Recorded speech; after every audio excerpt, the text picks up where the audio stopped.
the one who handled this study that Jem asked TTE GULF to realize, and hope that you learn much. I suggest that we have half an hour presentation, then let's say 15 minutes for questions, of course, and exchange with the consultant. So please, Mia, you can start now. Okay, sure. Thank you so much. First, I would like to say thank you so much, everyone, for joining today's webinar. Thank you for Ms. Isabel from Mobilon Francais for giving us the opportunity to collaborate and have this presentation today. Just a quick introduction, as mentioned by Ms. Isabel, I'm Mia. I am based here in Dubai, and I'm working as project manager in TTE Gulf Dubai office. So together with me is my colleague, Khalid, who's going to be presenting also today. If you could raise your hand, Khalid. Good morning, all. Yes. Good morning, So he's the manager of the Saudi office in Riyadh. So our company, as mentioned by Ms. Isabel, is the partner of Mobilon Francais for several years now. And we realized this project together in order to provide you market insights about the furniture industry in the kingdom. So without further ado, we can start the session just in case you have some questions to raise. We appreciate if you could just put it in the chat box first, and then we can go back to it later after the full presentation. Okay, so I give the floor now to Khalid to start the presentation. Sorry, Sure. Mia. For sure, we will share, of course, the study after the webinar, Yeah. and you're gonna have the replay. So feel free to not to take notes because you will have Yeah. the study, the entire study after. Thank you. For sure, yeah. Okay. Great. So, good morning, everybody. Let's start. Morning. If you can go to the next slide, Mia, please. So, beginning, we're going to start with the country's information. We're going to go a little bit about the information about Saudi Arabia. Officially, it's the Kingdom of Saudi Arabia. It is a monarchy ruled by a royal family. It's located in the southwest of Asia, at the crossroad of Europe, Asia, and Africa in the Arabian Peninsula. It is the largest country in the Arabian Peninsula with over 2 million kilometers squared surface area. The population of Saudi Arabia is 36 million, and 41% of the population are expatriates. So, as mentioned, the Arabian Peninsula is important geographical location as it is the crossroad of Asia, Europe, and Africa. And this is a fact recognized by the government, and they are trying to utilize it for their ambitious vision of 2030, which we will dive into it in the next slides. Just some key figures to mention. Yes, so Saudi Arabia's population is divided into 58% men and 42% women. And it's dominated, of course, by the Saudi nationals with over 60% or 21 million.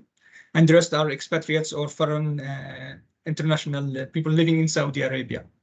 If we can go to the next slide, please. Right, so Saudi Arabia is placed 62nd in the global of ease of doing business ranking.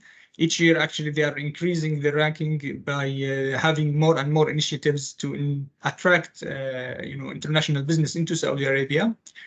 As you may all know, Saudi Arabia is the largest exporter of oil and petrol in the world for long period of time. However, as per the 2030 vision, the ambition vision is to reduce the dependence on oil and focus also in the private sector.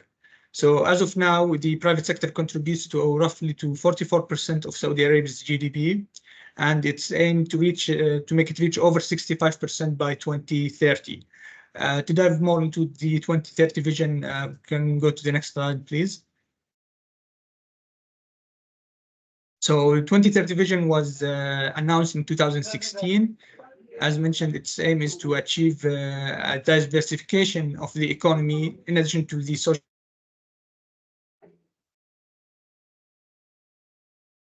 It's to make the country the heart of the Arab and Islamic world, to be a powerhouse in, and in addition to transform the country's geographical location as a hub connecting the Afro-Eurasia continent.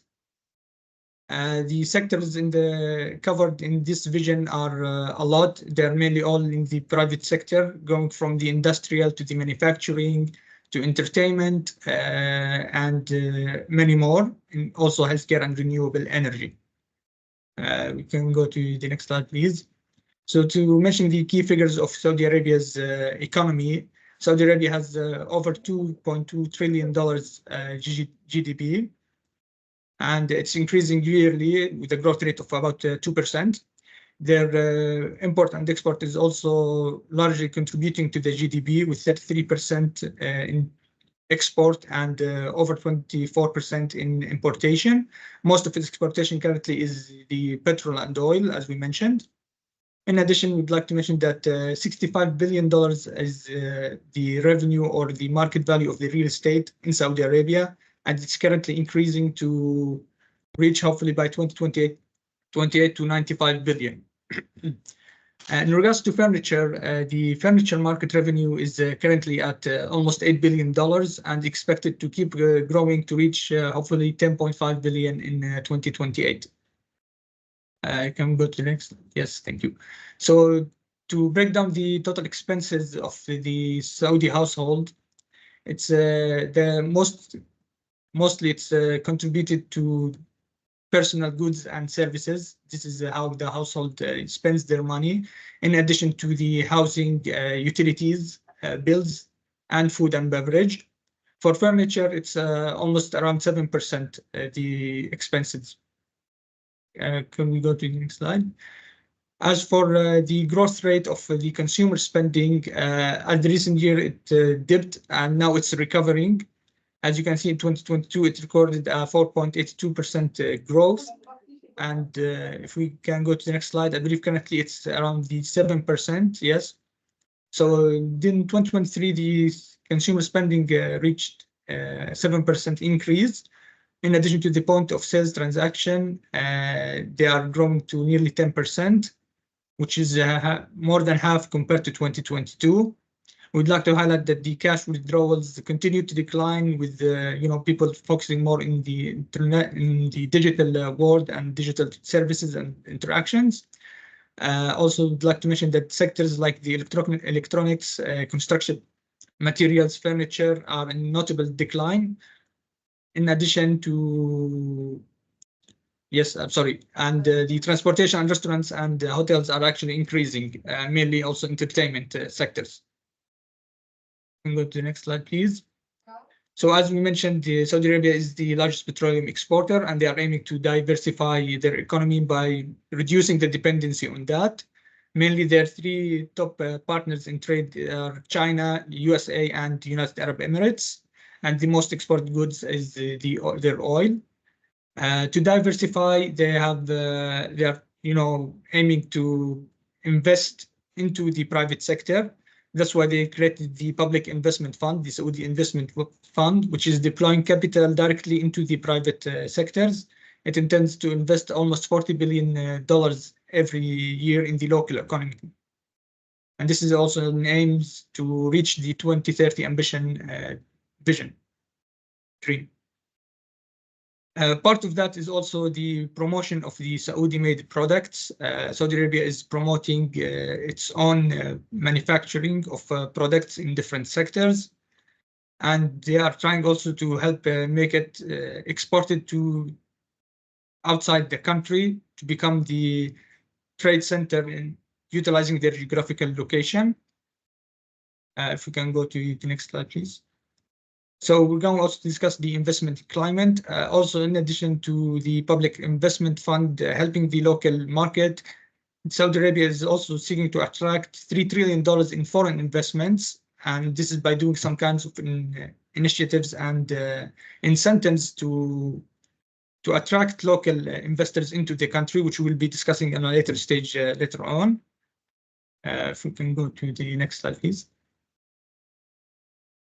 So what to invest in Saudi Arabia? As mentioned, Saudi Arabia is going into a transformation era, let's say, where the private sector is increasing and the money is increasing significantly in different sectors, mainly in the healthcare, entertainment, and the e-commerce, which also is increasing the consumers' consumptions and the retail market sales and transactions overall. Yes, thank you. Could please. So the targets of PIF, the Public Investment Fund, is to double the assets that they have under management. So they aim to enhance and to reach to over $1 trillion by doubling the current size. In addition, as part of the 2030 vision, to have more jobs created for Saudi nationals, and they are targeting currently to increase 1.8 million jobs directly and indirect through all the projects and opportunities that they are raising. In addition, they are enhancing the focus on strategic sectors such as the tourism and entertainment. The local investment is a minimum of 40 billion annually in the local economy. The investment will boost domestic economic activity and state growth. And of course, this is all to reduce the dependency on oil exportation and to focus on diversification their economy. Can we go to the next slide? Discuss. Okay, thank you, Khaled. I'll proceed for the following slides. So now we are going to discuss about the retail sector of Saudi Arabia. So the retail sector in the country is constituting 22.8% of non-oil GDP, showcasing the significant growth potential, specifically having food and grocery dominating the market, while clothing and footwear emerging as the fastest growing segment in the retail sector. There's actually a growing appetite for premium and luxury brands in the country, reflecting evolving consumer tastes and aspirations. And also the demand for sustainability and ethical consumerism are gaining traction among the local consumers in the country, prompting retailers to adopt eco-friendly practices and offer socially responsible products. So as you can see here, the key drivers of retail sector in the country are of course, the population growth, the rising incomes as mentioned by Khaled earlier, and the digital transformation among the consumer, fueling this growth in this segment, in this retail sector. While trends like omnichannel retailing and sustainability shapes the market's evolution. Retailers stand to capitalize on e-commerce expansion, technological innovation, and localization strategies to thrive in this dynamic landscape. For instance, as you can see, as you can see here, sorry, as you can see from the graph presented, because of the push for Vision 2030 in the country, the market has seen significant growth, and this initiative of the country has lessened the dependence of oil revenue to cultivate a more robust and diverse economy. So to delve more in the luxury market in Saudi Arabia, as mentioned in the previous page, luxury brands are gaining traction from the local market. So, okay. If you can see into the luxury scene in the country, the market's already worth $17.97 billion, and it's set to soar even higher, hitting around $27.02 billion by 2032, which accounts to 7% jump from the current percentage. So the Saudi government's rolling out the red carpet for economic cities, aiming to boost trade, attracting foreign investment, and diversifying industries. Big name brands like Prada, Tiffany, Bentley, and Mulberry are setting up shop left and right in the country. And they are not just targeting the super rich consumers, but they have also a new wave of affordable luxury hitting the scene for middle and upper middle class consumers. So if we talk about the consumers in the country, with its population skyrocketing from 35.8 billion to over 45 million by 2025, the kingdom is becoming the biggest player in GCC market. So the youth and the middle-aged groups are driving this growth, with women playing an increasingly active role in the society. Again, sustainability is a key for Saudi consumers with experiences valued over possessions. Companies are seizing opportunities through strategic alliances and expansions. For instance, Abdullah Al Uthaym Markets Company. Sorry, this one. As you can see here, they have a wide array of retail solutions encompassing grocery items, fresh and bakery, frozen food, beverages, health, beauty products, and even home care products. So as you can see from the graph here, Saudi people don't pay too much attention to the criticality of their needs, but they are more eager to spend a lot of money on their shopping baskets. In relation to figure 1% and above, it has been observed also that the top purchase criteria in the kingdom are innovation, regulatory compliance, and the service of the staffs they are getting for their in-store experience. So in terms of SWOT analysis for the whole kingdom, so for the strength, Saudi Arabia, as mentioned previously, is the major oil producer with over 15% of global reserves, holding a prominent position in Organization of Petroleum Exporting Countries, or OPEC. It boasts also strong financial reserves through the Public Investment Fund, or PIF, fostering the country's economic stability. Diversification efforts under Vision 2030, again aiming to reduce the dependence on oil and spur growth across different sectors. They have a very young and dynamic and affluent population exceeding 35 million. Saudi Arabia also attracts significant FDI and encourages public-private partnerships among their investors. And they have high investments in education at 5.8% of their GDP, contributing to human capital development. And they have improved diplomatic ties, facilitating regional trade and economic integration. While for the country's weakness, despite the diversification efforts, the country's economy remains reliant on oil sector until now, and fiscal spending with slow progress on reforms. Oil still dominates public revenues, accounting to 60%, and export 75%, contributing to economic dependence.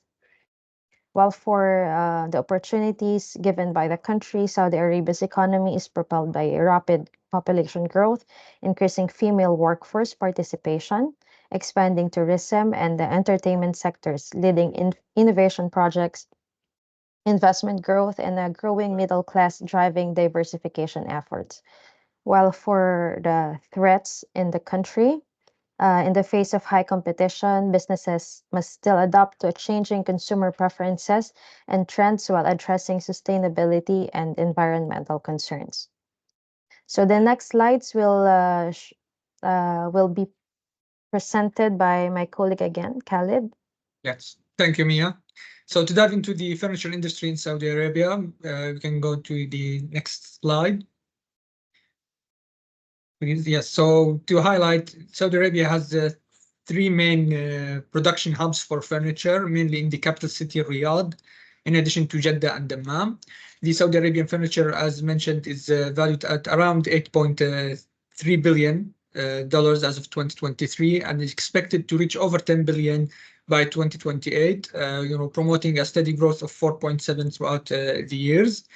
The living room furniture and bedroom furniture are among the segments that are most generating of revenue, and they are in continuous growth over the year. The total population of Saudi Arabia is, as mentioned by Mia, is observing continuous increase, which raises the spending also of on household items and furniture.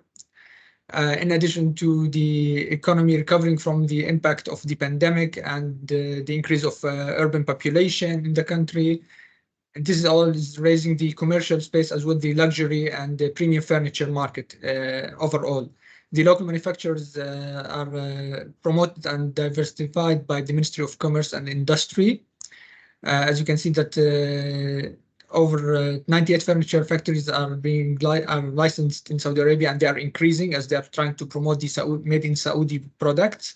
In addition, there are over 12 office furniture factories also in Saudi Arabia. There are a few names mentioned like Adad and Kabbani, Al Khalijiyin Kitchen, Al Falij Furniture, and Modern Furnishing House. Move on. So with regards to the furniture local production, wood primarily is the most overall revenue in the country. It's used from the wood. Its popularity, of course, is because of its durability, sturdiness, and the sense of luxury or class it brings to the furniture. However, due to its higher cost, some other manufacturers looks into utilizing different kinds of material. So, for example, the organized sectors mainly focus on this medium density flyer board or solid wood. In contrast, unorganized players prioritize material costs and compromise the product quality, mainly using raw materials that are cheap, such as plastics and etc. And focus on the local labors to produce this furniture, and not as the organized player who focused on importing the furniture that are properly or well crafted. We can go to the next slide. So the Saudi Arabian furniture market is, as mentioned, is steadily growing from 8.5, and it's expected to reach over 10 billion by the next couple of years. This is due to the economical boom and the increase of population and urbanization. So the furniture point of sales, as you can see, as mentioned, is increasing. The numbers of transactions is increasing, and in addition to the sales numbers. Yes, so for the sales channel in Saudi Arabia, there's different channels, namely the e-commerce, specialty stores, department stores, and luxury stores. For the e-commerce, we have the Habitat Company, Homebox, Qasr Saraya, Home Center Extra, and even Amazon. And for the specialty stores, we have IKEA, CB2, Pottery Barn, Zara Home, Days, Pan Home, and Home Center, which all you can see are foreign brands. In addition, we have the department stores such as Abiyat, Sako, and Bloomingdale's. For the luxury stores, we have Al Rughayb Furniture, Beit Al Aniq, and Al Mutlaq Furniture, and B Design. If we can go to the next slide, please, to dive into each one of them. So the Saudi Arabian furniture and homeware e-commerce is forecasted to reach over $1.7 billion by the end of 2024, representing almost 12% of the country's total e-commerce market. That's a significant portion. And it's anticipated to keep growing annually to reach over $2.6 billion by 2028. This is for the e-commerce. The Saudi Arabian furniture and homeware retail market. Thanks. Yes, I just wanted to mention that it currently holds almost 10% share, and is expected to also increase growth to reach over 16%. It's okay, I can go to the next slide. So here we have the information about Habitat Company. Their main top countries is Saudi Arabia. Their sale mostly in Saudi Arabia, and the most sent out product is Al Munzal Furniture. It's done through organic search on the internet or through their direct websites. I can go to the next slide also. And for Home Center, UAE is the top consumers for this brand. Saudi Arabia comes in second and Qatar in third. You can see that the bed, as mentioned, is also among the highest keywords searched in Home Center. You're utilizing the direct sale mainly also. If you can go to the next slide. Thank you. And for Qasr Saraya, Saudi Arabia is again the top country, with a focus mainly on the direct sale and organic search through the internet. And the furniture and the bedroom again is the most top searched keyword in this website in Qasr Saraya. Can we go to next, please? Same thing for Beauty Furniture. Mainly they are taking out from them the cabinets, and they are found through organic search mostly. So the market trends of in Saudi Arabia, mainly right now, as everybody's shifting towards the digital and the less use of cash, as we mentioned previously, the online retail is growing, as we mentioned. In addition, we have the smart and connected furniture, which is furniture that has the technology allowing users to control it through their maybe mobile apps or even voice commands. In addition to that, we have some focus on the sustainability and eco-friendly designs. This market is experiencing a rise of demand for eco-friendly furniture. Consumers are currently more conscious of the environmental impact of their purchases, and they seek furniture made from recycled materials or sustained sourced of wood, which is great. And it is part of the Vision 2030 to also focus on the eco-friendly and sustainability. Also, we have the customization and personalization of furniture. There is a lot of customized furniture here in Saudi Arabia that's in high demand, where the consumer can personalize, the colors, the fabrics, and the finishes to have them, settle well in their home decors and etc. And lastly, we have the minimalistic and space-saving designs, which has been, I think, an international trend that's still going on. If we can go to the next slide. So to SWOT analysis of furniture industry, as mentioned previously, the growing population and the increase of disposable income, this is one of the strengths that are helping the furniture industry, in addition to the booming of real estate and hospitality sectors with all the projects that is going on and the urban planning increasing. There is a lot of demands for the furniture. In addition to the government initiatives to support the furniture industry, specifically the Saudi-made furniture. In regards to the opportunities, there is an increased demand, as mentioned, for the modern luxury and office furniture as the projects increase and the urban planning are increasing. There's an opportunity for expansion of online retail channels, in addition to focusing on the interior design and aesthetics, growth of the tourism, entertainment, and hospitality sector.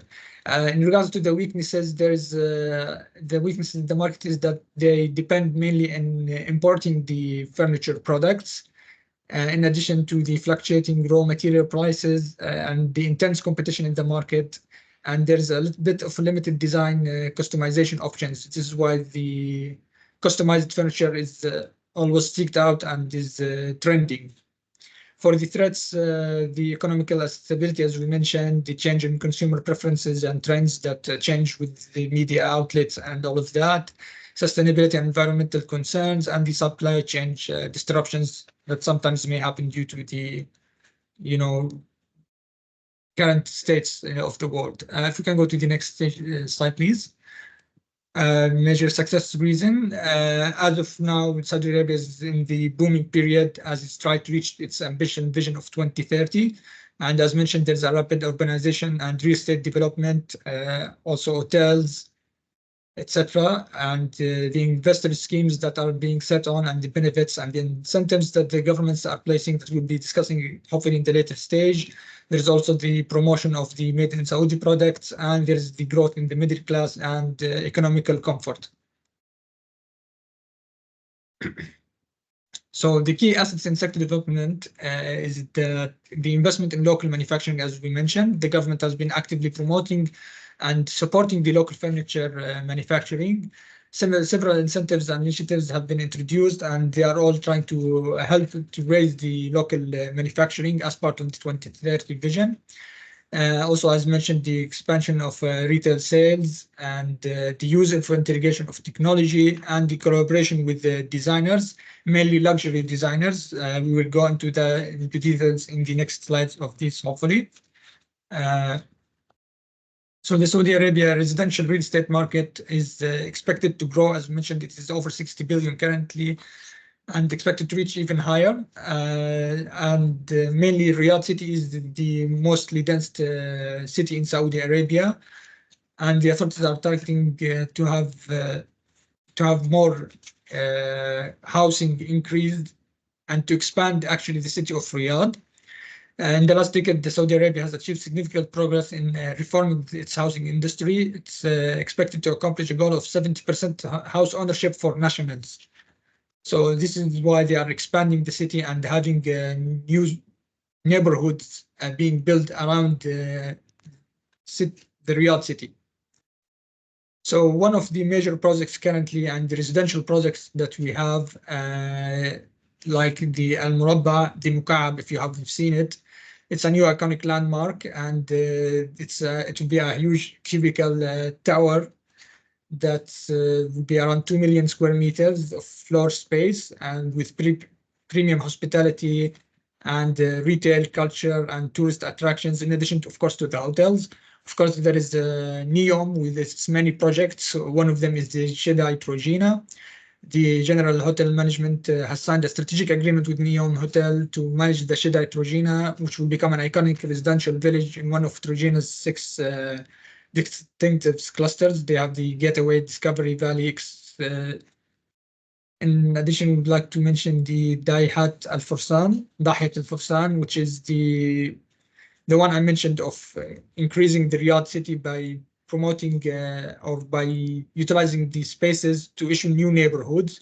So the Saudi Arabia's National Housing Company announced the city of Daihat Al Fursan. It's in the northeast of Riyadh. It will comprise of 50,000 housing units, plus schools, offices, and all the infrastructure required to house almost 250,000 people. If you can, yes. So in regards to the mega projects that we mentioned, of course, there is the NEOM project in the north of Saudi Arabia. In addition to the Red Sea, along the west and northwest region of Saudi Arabia, Jabal al-Umar. Also in Mecca, we have Al-Ula also close to the Red Sea. We have the Jeddah Economical City. In the Jeddah city, we have the King Abdullah Economical City. So as we mentioned, there are a lot of mega projects going into Saudi Arabia currently, which are increasing, the residential areas around it, the hotels and tourism, hopefully. Can we go to the next slide? So in regards to the hotels, Kingdom of Saudi Arabia is currently developing and planning more than $1 trillion worth of real estate and infrastructure projects, which includes over 300,000 hotels. Excluding the giga projects we just mentioned, there are currently almost 130,000 hotels and serviced apartment rooms in the country. Within the 2030 vision, they are aiming to have this figure increased by more than 60%. And focus will be in the 5-star, 4-star, and 3-star hotels. The development cost for 4-star properties alone amounts to almost half of the total investment of $21.3 billion. Therefore, the Kingdom's giga projects contribute to nearly over 73% of the hotel supply, namely in the Red Sea, if you have heard of the hotels that are being created there and are actually started to function as of last year. In regards to Al-Ula, we'd like to highlight that the Royal Commission of Al-Ula signed a historic cooperation agreement on 2018 with the French Al-Ula. This agreement was signed with the presence of His Royal Highness, the Crown Prince Mohammed bin Salman, and President Emmanuel Macron of France, and they announced the French Agency for Al-Ula, which is supporting the Royal Commission for Al-Ula in transforming the region of Al-Ula and to have it as a tourist destination. France has been invited to collaborate with the RCU, which is the Royal Commission of Al-Ula, on cultural and artistic projects, and they are currently working on it. And this is also in part of the 2030 visions to have more tourism and also to develop the Saudi workforce, skills in Saudi workforce. Yeah, thank you. As we mentioned, the Al-Ula currently have running hotels, namely the Tantara and Hilgara Boutique Hotel. There is the Banyan and Six Senses Tree. In addition to, in September last year, Marriott signed an agreement with Al-Ula to open their first autograph collection hotel, the Bethesda, in central Al-Ula, hopefully by 2025. The property will be situated adjacent for Al-Ula Museum and opposite to the Al-Ula Farmers Market. Plans for the hotel to include over 250 guest rooms and suites. And of course, it will have also the luxurious areas for tourism, such as the spa, the swimming pool, gym, and also business centers. Let me go to the next slide. Thank you. So hospitality in Saudi Arabia in general is increasing as with the huge projects that are announced and are currently undergoing. The major players here are Accor, Hilton, Marriott, and IHG. Currently, the market is expected to increase annually by a rate of almost 4%. And here we have a list. Okay, thank you. No worries. I just want to mention that you can see here the pipeline for future and top hotels and their development in the bottom left, mainly Al-Ula and Red Sea. Here we can go. So in case into KSA's import and exportation. Here are the figures that shows the international trades. On the left, it includes the oil with the oil. On the right, it mentions the non-oil exports and importation, which is increasing. For the key players, as mentioned, the key export partners for Saudi Arabia is China, then Japan, India, South Korea, and then UAE. Also for importation, it's also China, US, and UAE, with India coming far behind, and Switzerland. So as mentioned, as you can see here, the values for importation for the wooden furniture used in the bedroom, it's 24% of the importation, amounting to 253 million.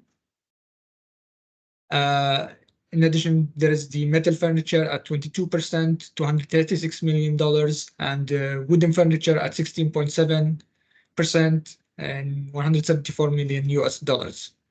Here we have an extended list of the top importing partners. You can see number one is China, then Italy, Germany, Malaysia, Vietnam, Poland, UAE, India, Spain, and the United States of America. Can we move to the next slide? So with regards to France, export and importation from Saudi Arabia, France ranked 17th among the countries to which the kingdom exports and 8th among the kingdom's importers. The volume of trade exchange between Saudi Arabia and France 2022 totaled to 43 billion Saudi riyals, around 10 billion US dollars. And this increased by 41% from 2021. Imports from Saudi Arabia and France decreased to 163 million in November from 333 million in October 2023. Imports from Saudi Arabia and France averaged of around 420 million euros from 2014 until 2023, reaching an all-high time of 893 million in September of 2022. And there was a record low in 2020 of only 112 million.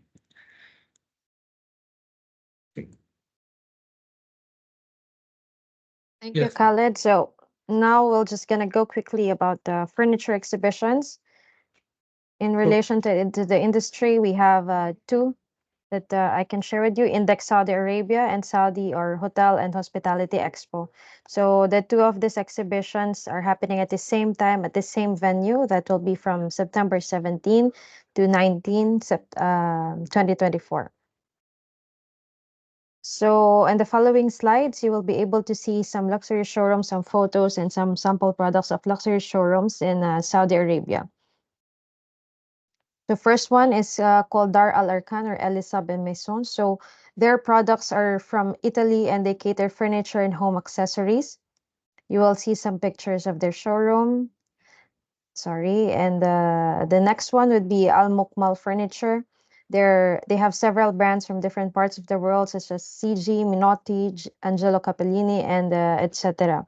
So their products' origins are mainly from Saudi, Italy, and China. So here are also some pictures of their showroom, some sample products of the store. Next one is Al Mutlaq Furniture. Sorry, Al Mutlaq Furniture. So their product range are from office, home, and outdoor furniture.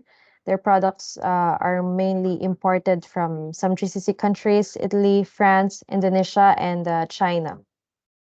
So again, here are some photos of their showroom and their brands available in the company. Next one is Bidesign. So their product ranges from home furniture and outdoor furniture. This is the photo of the showroom. Next one would be Elegant Home Furniture.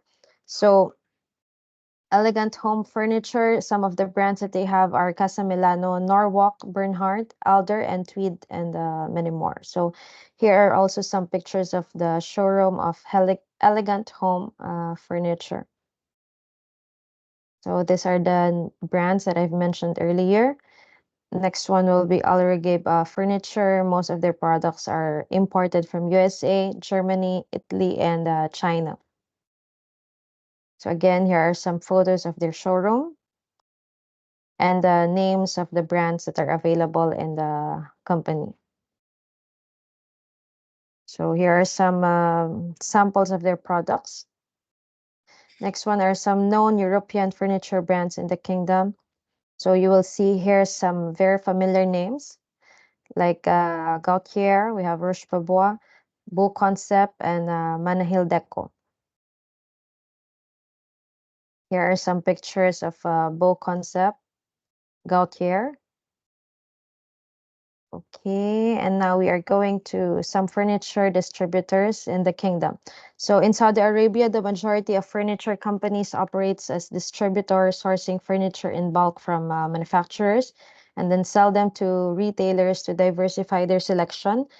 And alongside are some comprehensive after-sale service, while many distribute multiple brands and some enter the market through franchising agreements.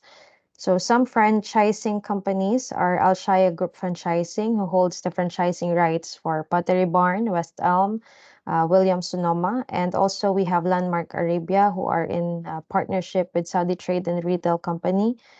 They're holding the franchising rights for Home Center and Home Box.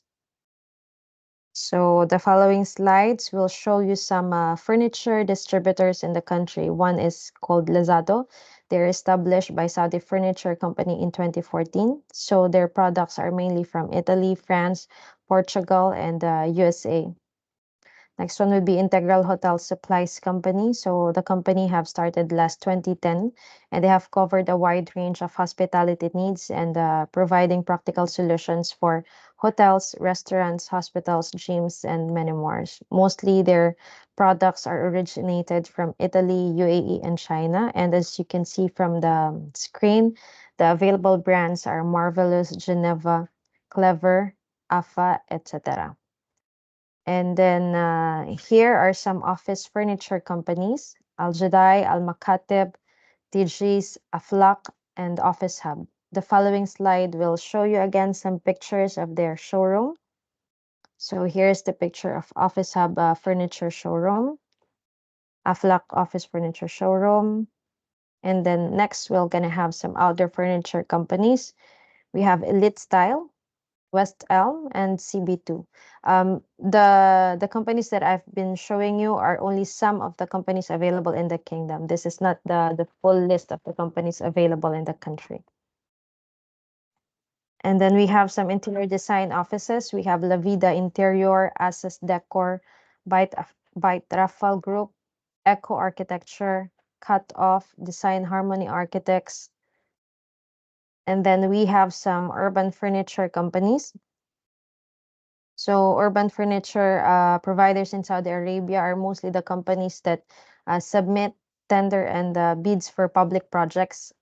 So, some of them are Middle East Agriculture Company, or MEAC. They're a member of Abu Nayan Group. And we have also Al Jamaz Hydrotech. So here are the possible distribution channel for European companies in the kingdom. So as you can see, we have 4 different options. It's either you go through direct sales, wholesale distribution, company set up, or through franchising. The most common channel for European brand in the country is wholesale distribution and direct sales, as this is ideal for companies to not setting up their foreign trade company. Furthermore, distributors will deal in the importation and the distribution and even the commercialization or marketing of their product in the country. Meanwhile, franchising could also be another option for some European brands to enter the market, as their franchising partner would be the one responsible for also again for importation, distribution, and even setting up and even setting up their own showrooms depending on the agreements that you're gonna have between the local franchising company and your brand.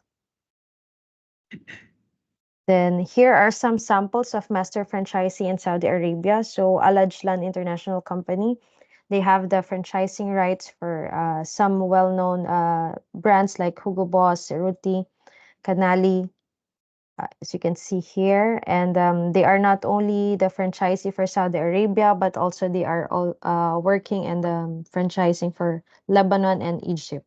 Then we have Al Sulaiman Group. So they have the franchising right for IKEA Saudi Arabia and Bahrain.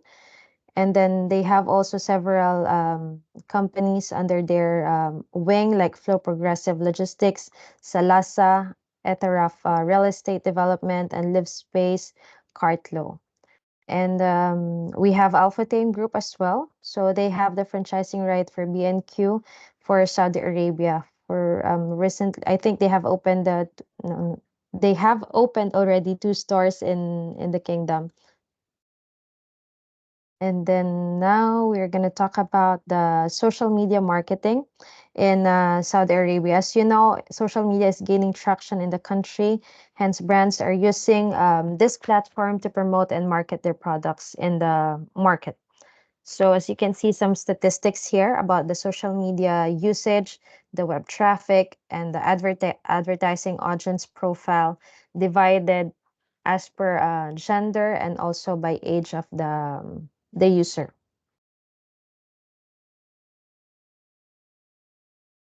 Okay, now, social media plays a very crucial role with widespread internet access and high usage rates in the country, especially among the younger demographic.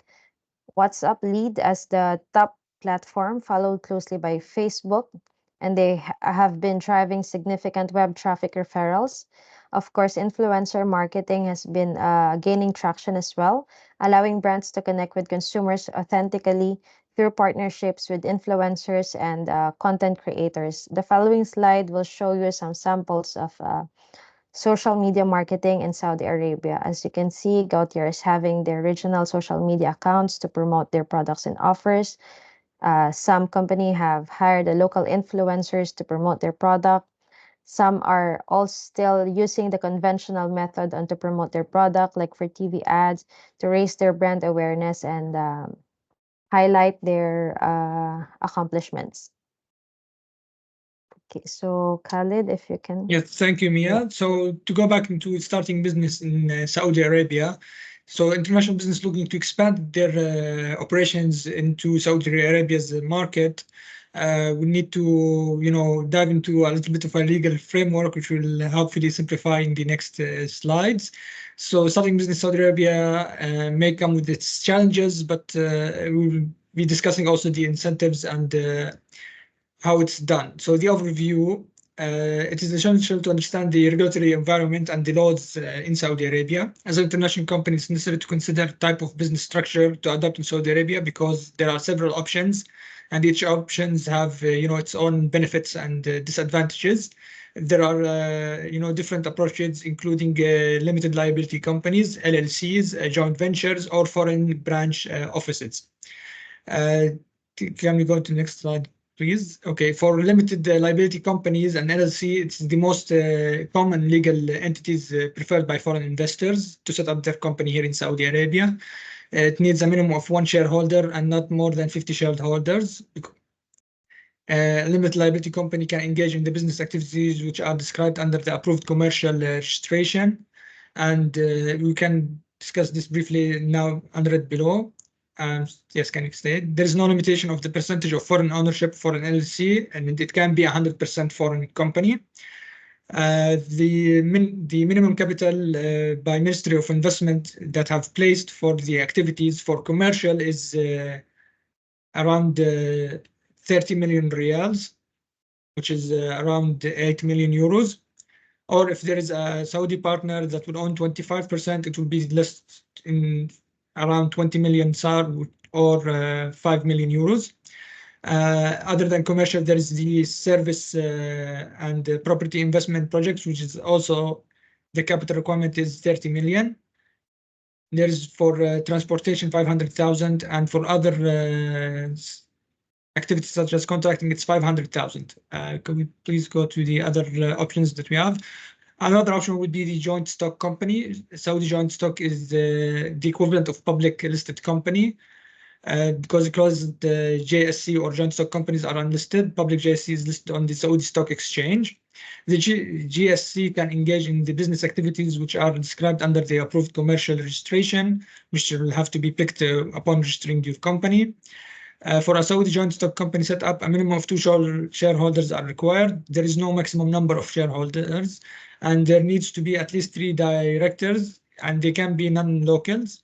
They must be appointed for the company incorporation. Shareholders may be natural persons, corporate entities, or a combination form of as joint stock companies.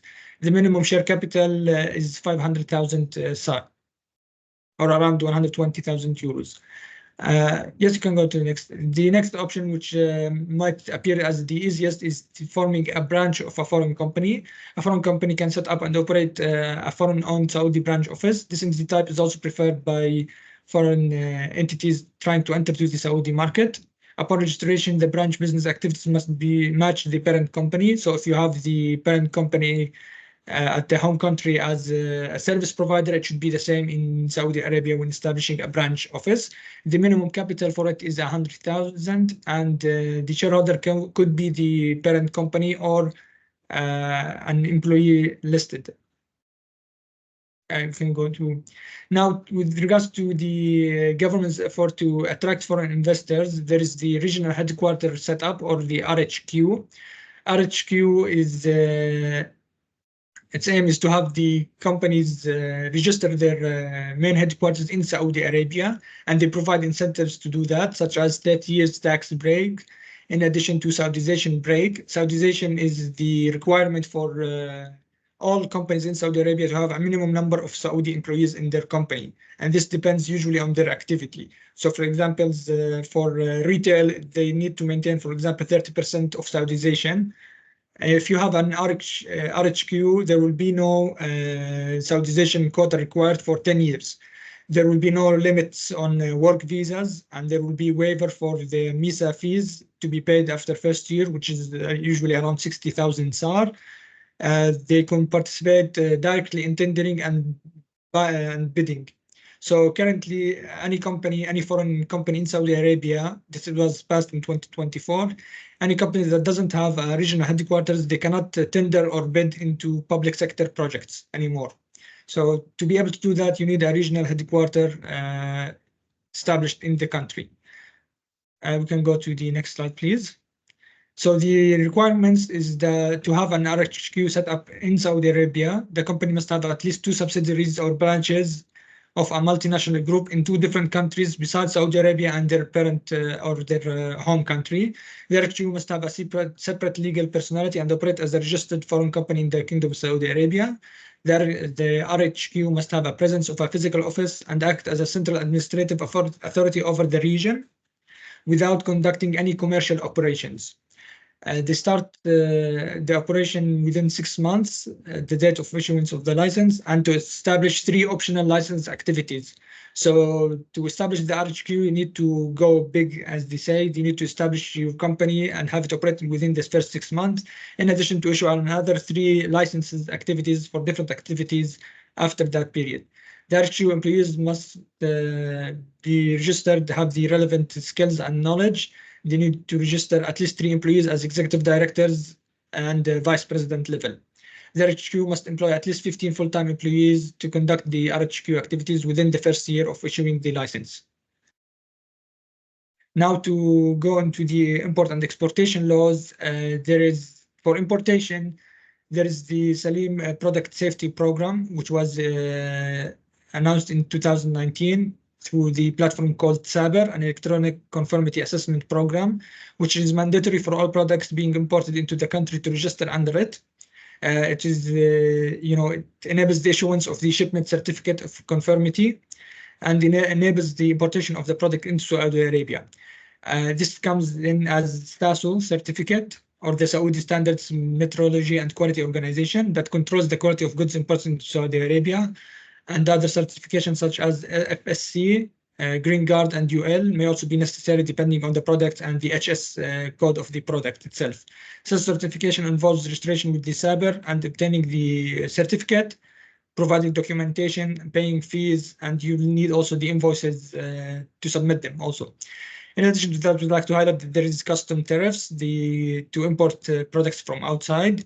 The usual agreement with the GCC countries is that it's at least 5%. For international importation, it will depend on the HS code, as if the product is locally produced in Saudi Arabia, it will have a higher tariff percentage on the product, in addition to the VAT, which is the value-added taxes of 15%.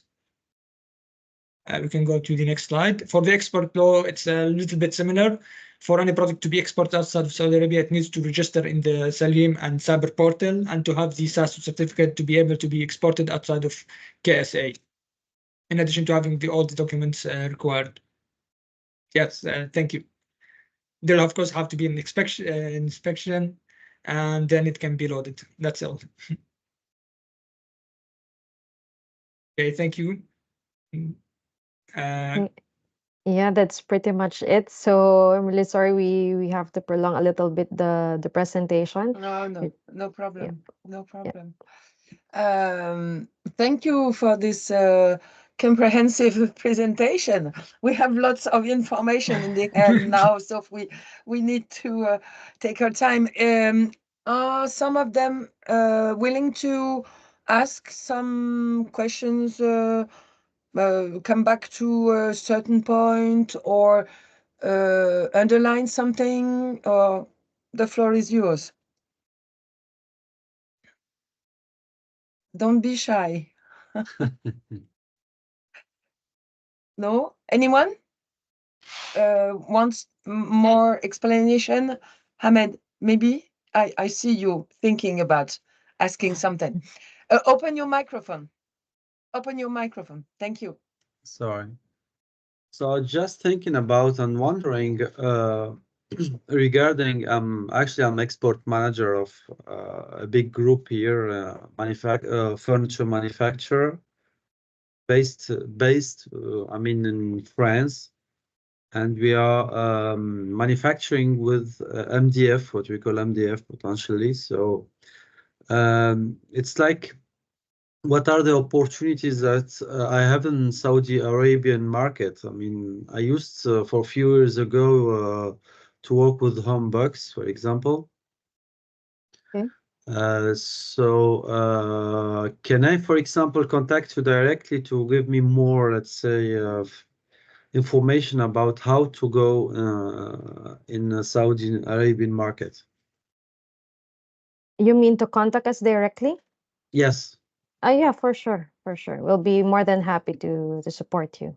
You're very kind. So, Yeah. like I told you, we are over 75 countries in the world, but not at all in Saudi Arabia. Okay, but you mentioned that you have a connection with Homebox before, right? Yes, a few years ago, yes, but they decided to change their, their suppliers potentially from China and this, because it's a matter also of pricing and position in the market. So okay. I will send you an email. For sure, yeah. Trying to explain our strategy and this, and it might be very kind if you can tell me your opinion about our position, our let's say marketing strategy and this, etc. So Sure. because we are really concentrating right now to go over there actually, so to try to have partners and to penetrate the market. Okay, Of course, sure. This market seems very attractive, but Definitely. it seems very competitive also, I guess. Very competitive, and I guess the business is not that easy. So we'll talk about this later. For your information, I'm connected, of course, with TTE GULF and Guillaume of the French, not French, Saudi Chamber of Commerce, to go a little bit further on the market, discover more, and maybe make our first step on the index show that will be held, as you know, in September, having a small French booth, maybe kind of institutional booth, where you would have the opportunity to make some meetings and business meetings, or visit the place. And we have that project in mind. So I will tell you more about this in a couple of weeks. You're very kind, Isabel. Thank you very much. Okay.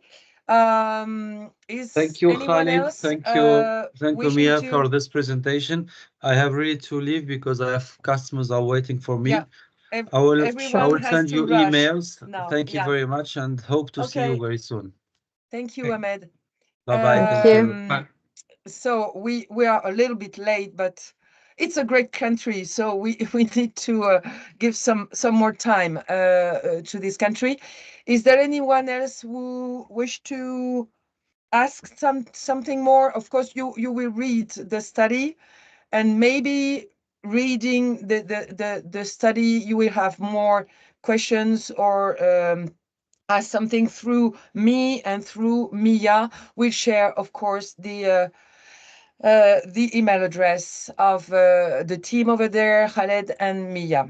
So anyone who wants to ask something more or share something with us about his experience in the country? Mr. Richard? Mr. Richard is deaf. Bonjour Isabelle. Salut Richard. Marie.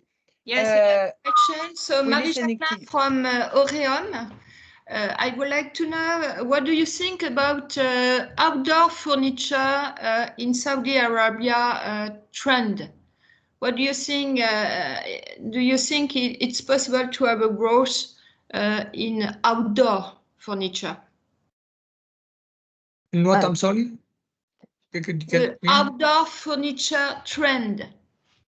What do you think about? How is the business? How is the business for the outdoor? Yes, in the country? Is it a growing trend? Yes, do people yeah. It is growing invest actually. in outdoor furniture? Yes, the outdoor furniture is actually increasing. It's growing, as mentioned in the presentation, as the growth of residential compounds are increasing, and the Saudis plan to have over 70% of Saudi nationals in a house that will have its own backyard and front yard, etc. I believe there is a huge market for the outdoor furniture, and it is actually growing, as we have mentioned in the presentation. Okay. Yes. For all of you, if you ever need a focus, or if you want us to work a little bit more on a specific part of the market, which is outdoor or whatever, you ask me, you come back to me, and maybe Mia and Khaled, we can push a little bit more focus on some furniture products, and we'll come back to you with more data. Okay, thank you.